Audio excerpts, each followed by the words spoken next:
বিষম অর্থাৎ কি? বিষম খাওয়া।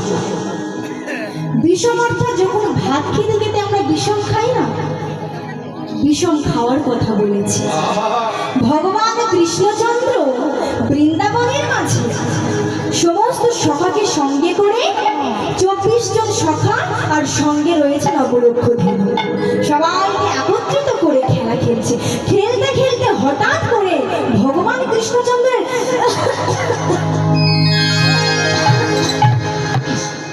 বারবার করে বিষম খাচ্ছে। বুঝতে পারছি না ভাই কি যে হয়েছে, তখন থেকে আমি বিষম খেয়ে যাচ্ছি। শ্রীরাম সুদাম ছুটতে ছুটতে ভাই কানাইয়ের কাছে এসেছে। এই কানাই, কানাই রে, এই তোর কি হয়েছে রে? তুই তুই তুই এতবার করে বিষম খাচ্ছিস? তা তো বলতে পারবো না, কিন্তু তখন থেকে আমি বিষমই খেয়ে যাচ্ছি। ও, বুঝতে পেরেছি, তোর সখী মনে হয় তোর নাম করছে, তোর সখী মনে হয় তোর নাম করছে। দাস, কি বলিস তো? এই সময় কি আমার সখী মনে করার কথা? ও দাদা, দাদা গো, আমার না মন বলছে আমার মা আমাকে ডাকছে। দেখো তো, সেই কোন প্রভাতকালে এসেছি আমি, সেই কোন প্রভাতকালে এসেছি। আমার মা মনে হয় আমার নাম করছে গো। এই সন্ধ্যাবেলা আমার মা ছাড়া তো আমার নাম আর কেউ করবে না। ও দাদা, দাদা, চলো চলো চলো, অনেক খেলাধুলা হয়েছে, আর আমি খেলবো না। এবার এবার আমি আমার মায়ের কাছে যেতে চাই। তাই আমার কানাই কি বলছে? আজও মাঠে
চলো, অনেক বেলা হয়ে গেল, এবার আমরা বাড়ি যাব।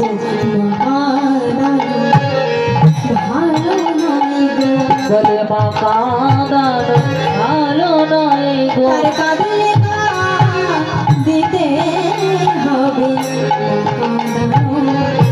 ভালো নয় গো, তারে কাঁদে দিতে হবে, ভালো নয় গো, তার কাঁদে দিতে হবে। চলো চলো হবে, চলো দিতে হবে, চলো চলো দাদা ঘরে চলো, কাঁদিলে দিতে হবে, বাবা দাদা ভালো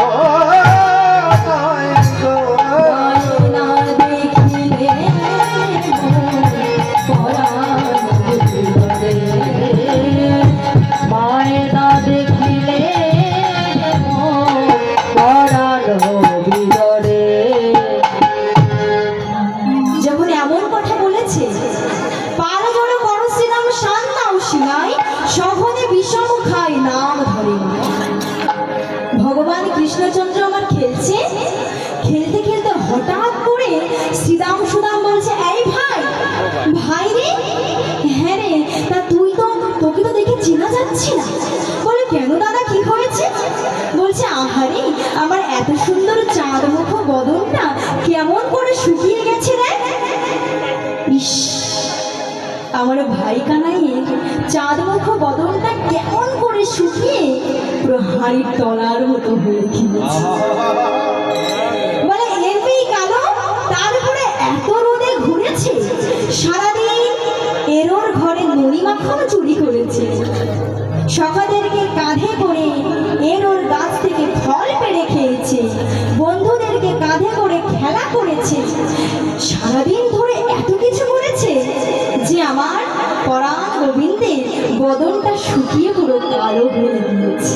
হরিবল হরিবল। বলছে ভাই, তোকে আর খেলতে হবে না, তোর আর খেলার দরকার নেই, তোর কি অবস্থা হয়েছে। আজকে যশোমতী মা আমাদেরকে না খুব বকা দেবে, চল চল চল ঘরে ফিরে চল। তাই কি বলছে, হ্যাঁ, প্রখর রবির তাপে শুকাইছে মুখ, প্রখর রবির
সঙ্গে করে নিয়ে গিয়েছি বৃন্দাবন। তাই বলছে ভাই রে শোন, এদিকে আয়, এদিকে আয়, শোন। চুপি চুপি করে কানাইয়ের কানে কানে বলছে, এই ভাই শোন, তুই যেমন চোর, তোর এক একটা ধেনু তোর মতো চোর। হ্যাঁ, আমাকে চোর বলা, কি অবস্থা! এত কষ্ট করে আমি এর ওর ঘর থেকে ননি মাখন ক্ষীর চুরি করে নিয়ে এসে তোমাদেরকে খেতে দিই, আর তুমি আজকে আমাকে চোর বলছো। শোনো, মন দিয়ে শোনো, চুরি করা খাবার যে খায় সেও চোর, তোমরাও চোর। আর যখন এমন কথা বলেছে, শ্রীরাম সুদাম দাম সুদাম বলছে, ভাই তুই রাগ করিস না, রাগ করিস না ভাই, তুই যা, তুই তো আমাদের ভাই কানাই রে, তোকে কত ভালোবাসি বলতো, আমরা তো তোর সাথে একটু রসি কথা বলছি, ভাই তুই রাগ করিস না, তুই রাগ করিস না, কেমন? তুই যা, তোর এই চাঁদ মুখ বেনু দিয়ে যদি বংশীধ্বনি না করিস, তাহলে তো তোর একটাও বধূকে তো আমরা ফিরাতে পারবো না, সেই সামর্থ্য তো আমাদের নেই। তাই কি বলছে, ও কানাই ফেরা রে, কানাই ফেরা রে, চোরা ধেনু কানাই ফেরা রে,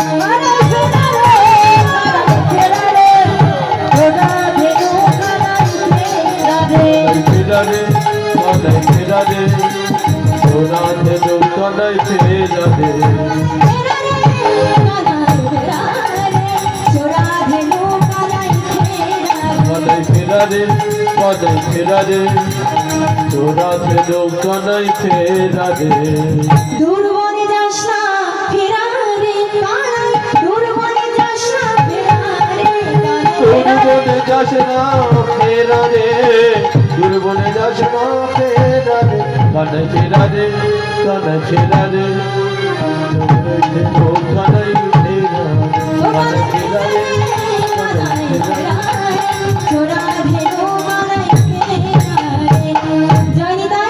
উপস্থিত সকল গৌর অনুরাগী কৃষ্ণ অনুরাগীর কাছে আমার একটাই নিবেদন, ভিক্ষা ছাড়া কোনো যজ্ঞ সম্পূর্ণ হয় না। ভিক্ষার দান হচ্ছে বড় দান, আর ওই জন্যই তো নদিয়া নবদ্বীপের মাঝে অযাচিত ভাবে আমার গৌর করি ভিক্ষা করে যেত। সবাই যে যার সামর্থ্য মতো নিজের মন মর্জি যেটা মন চায় সেটা আপনারা দিয়ে যাবেন। কেমন? নিতাই গৌর হরি বল হরি বল হরি বল হরি বল। সঙ্গে সঙ্গে ও আচ্ছা, আমাদের এখান থেকে একজন ভক্ত যাচ্ছে, ওনার কাছে আপনারা নিজের সামর্থ্য মতো নিজের যা মন চায় সেটা দিয়ে দেবেন। কেমন? এইবার যখন শ্রীরাম সুদাম দাম বসুদাম সমস্ত সখাগণ আমার গোবিন্দকে বলেছে, ভাই কানাই তোর ওই চাঁদ মুখ বেনু দিয়ে বংশীধ্বনি না করলে, তোর ওই চাঁদ মুখ বেনু দিয়ে বংশীধ্বনি না করলে আচ্ছা আমার কাছে দেওয়ার দরকার নেই। কেমন? এখান থেকে একজন ওই যে ভক্তরা গেছে ওনাদের কাছে আপনারা দিয়ে দেবেন। তোর ওই চাঁদ মুখ বেনু দিয়ে বংশীধ্বনি না করলে কোনো তোর নবলক্ষ দিনে একটাও আসবে না। সঙ্গে সঙ্গে ভগবান শ্রীকৃষ্ণচন্দ্র আমার কি করলো, তার চাঁদ মুখ বেনু দিয়ে বংশীধ্বনি করলো। কেমন করে? চাঁদ মুখ বেনু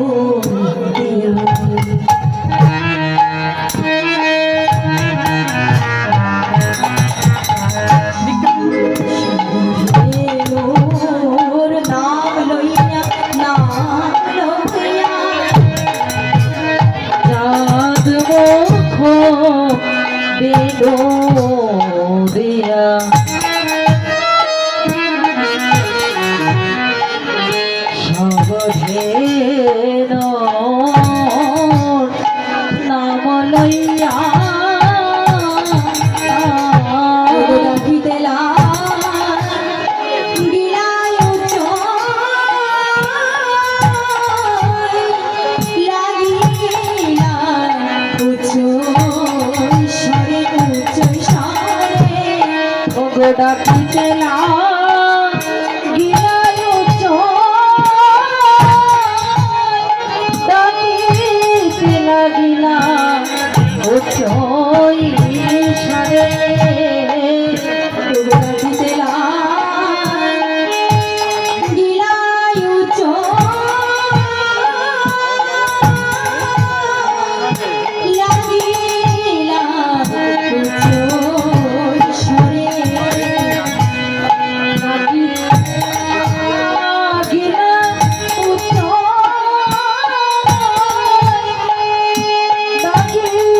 লাগিলা লাগিলা তখন শুনিয়া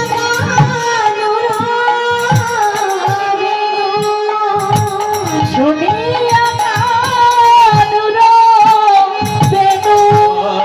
শুনিয়া বেনু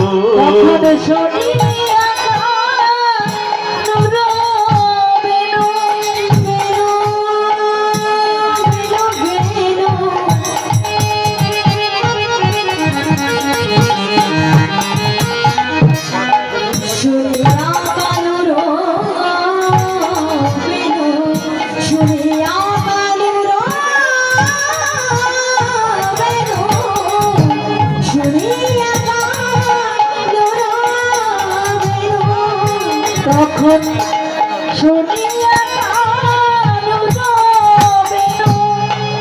শুনিয়া বেনু অরুর দমকে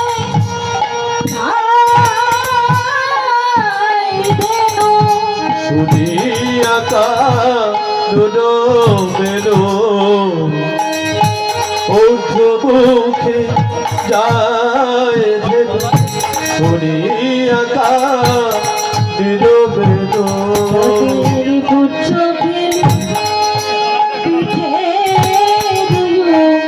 পারে পুচ্ছ ফেলে পিঠে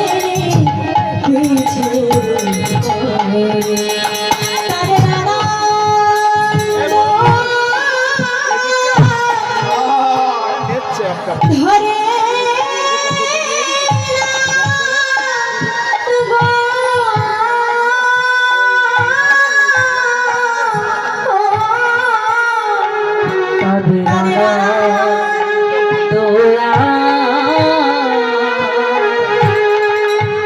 ধরে না ওই প্রাণ গোবিন্দে বেনু শুনে তাদের আনন্দ ধরে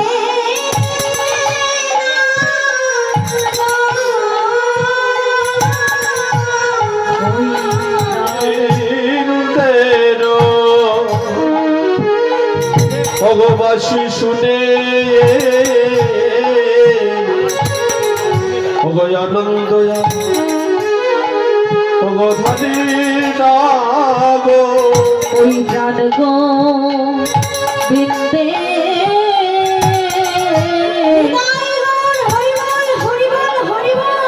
বেনু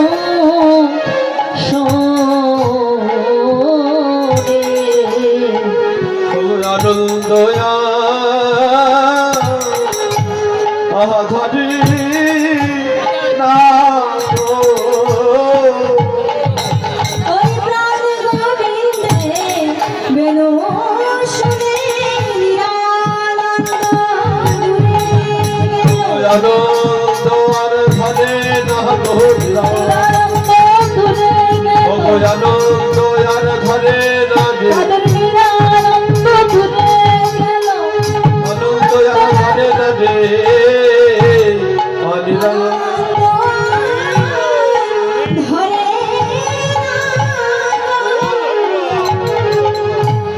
তাদের পুচ্ছ ফেলে পিঠে পুচ্ছ ফেলে পিঠে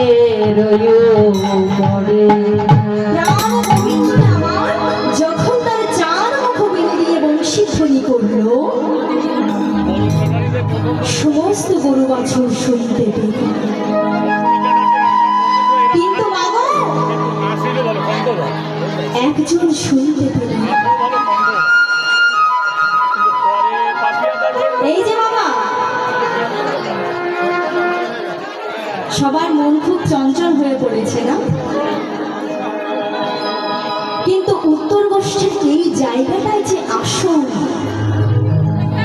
এইখানে যে গভীর তত্ত্বটা লুকিয়ে আছে এতদিন ভাবতাম যে আমাদের ভারতেই মনে হয় এত চঞ্চল ভক্ত এখানে অনেক ভক্ত আমার ভালো লেগেছে খুব নিষ্ঠা সহকারে তারা শ্রবণ করে সব জায়গায় সব রকম ভক্ত আছে কিন্তু তোমাদের দেখে যে ভক্তি উদয় হয়েছে আমার মনে সত্যি ভারতে গান করলে এমন ভক্ত কখনো সংগ্রহ করা যায় না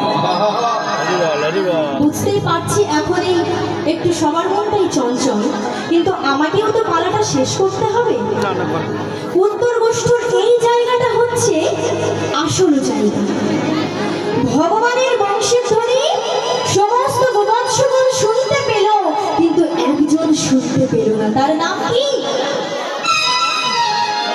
সবে মাত্র হয়েছে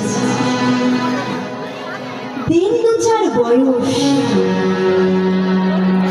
কিন্তু গোবিন্দ তাকে খুব ভালোবাসে খুবই স্নেহ করে যত্ন করে আদর করে যার নাম হচ্ছে মঙ্গলী যার নাম হচ্ছে মঙ্গলী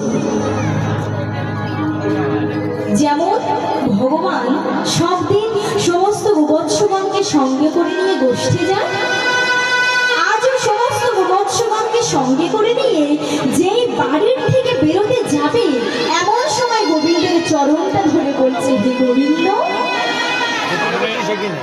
তুমি আমাকে পশু বলে জন্ম দিয়েছ। হ্যাঁ গো গোবিন্দ, তুমি কি ভেবেছ আমি তোমাকে হা গোবিন্দ প্রাণ কৃষ্ণ বলতে পারবো না বলে আমার মধ্যে কোনো ভক্তি নেই? বৃন্দাবনের ধুলোকণার মধ্যে যে ভক্তি রয়েছে, আমাদের মতো অকৃতজ্ঞ মানুষের মধ্যে সেই ভক্তি পাওয়া যায় না। বৃন্দাবনের গরু বাছুরের মধ্যে যে ভক্তি রয়েছে, আজ গোবিন্দের রাতুল রাঙা চরণ স্পর্শ করে জড়িয়ে ধরে বলছে, গোবিন্দ, তুমি যে প্রত্যেকদিন সমস্ত গোবৎসগণকে সঙ্গী করে নিয়ে কেমন করে বৃন্দাবনে খেলা করো, আমার কি দেখার ইচ্ছে হয় না গোবিন্দ?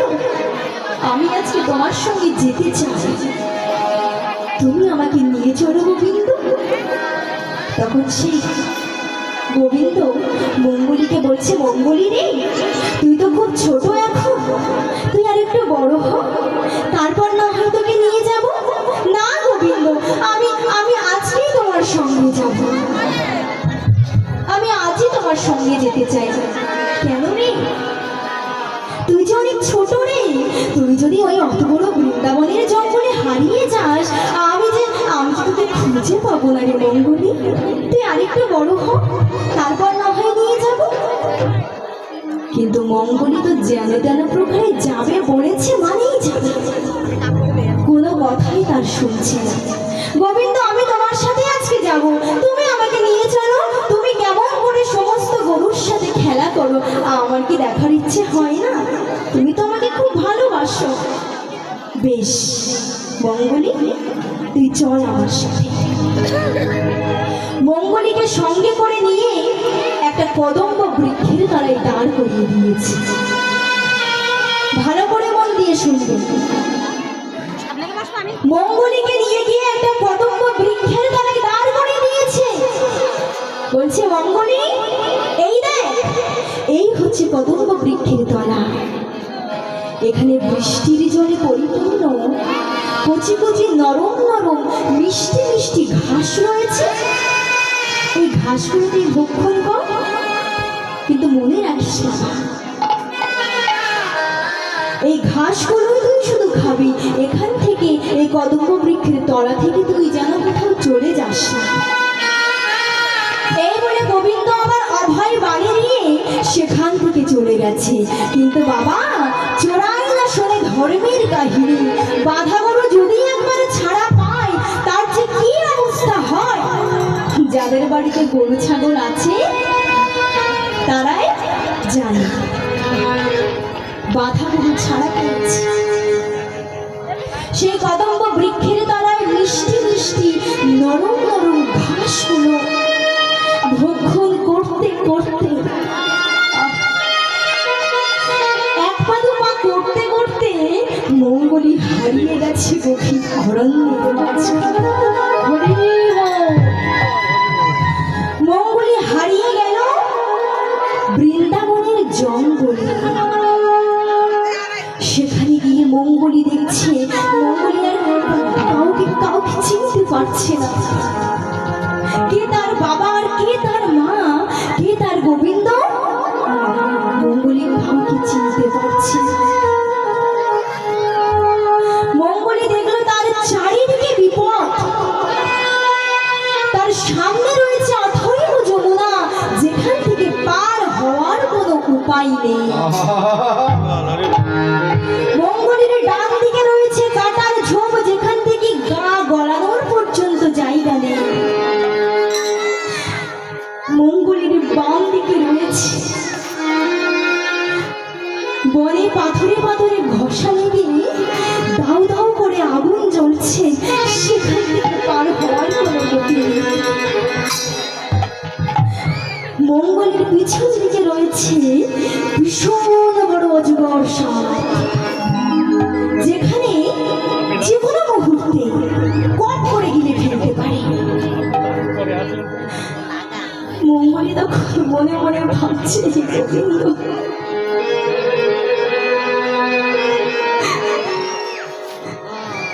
তুমি যে আমাকে বারবার করে বলেছিলে কিন্তু আমি যে তোমার কথাটা শুনিনি। ওই মিষ্টি মিষ্টি ঘাসগুলো ভক্ষণ করতে করতে আমি এক পা দুপা করতে করতে হারিয়ে গেলাম গভীর জঙ্গলের মাঝে। মঙ্গলি তখন নয়নের জলে বদন ভাসিয়ে বলছে, আধার যাবে একা আমি খুঁজি গো তোমার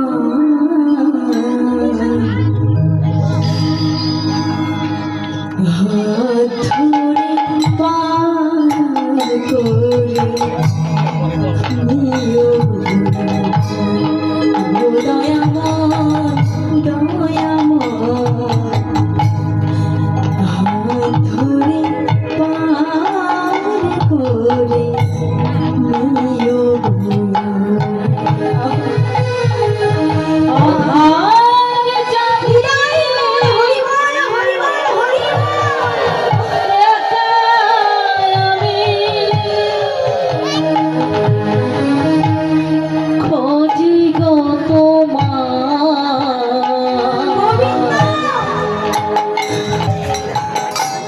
হাত ধরে পার করে নিও গো আমার। যখন আমরা সুখের সংসার করতে থাকি গোবিন্দকে স্মরণ করার তো সময় নেই আমাদের, কিন্তু যখন আমরা অন্ধকারে ডুবে যাই, আধারের আঙিনায় যখন আমরা ডুবে যাই, তখন আমাদের মনে পড়ে একজনের কথা, ঠাকুর আমি যে খুব বিপদের মাঝে আছি, তুমি আমাকে উদ্ধার করো। আধার যাবে একা আমি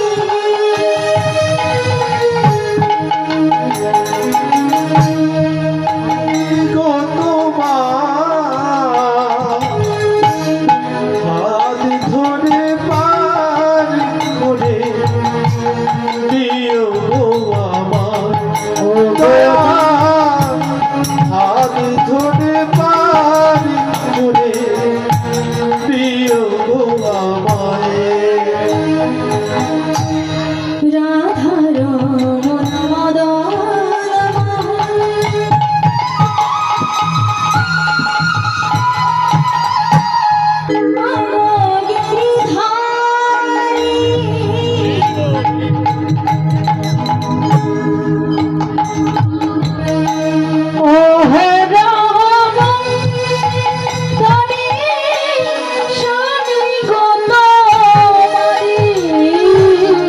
হরে রাধা মদন মোহ ও গিরে ধারি রহ রহ বংশীধ্বনি শুনি যে তোমারে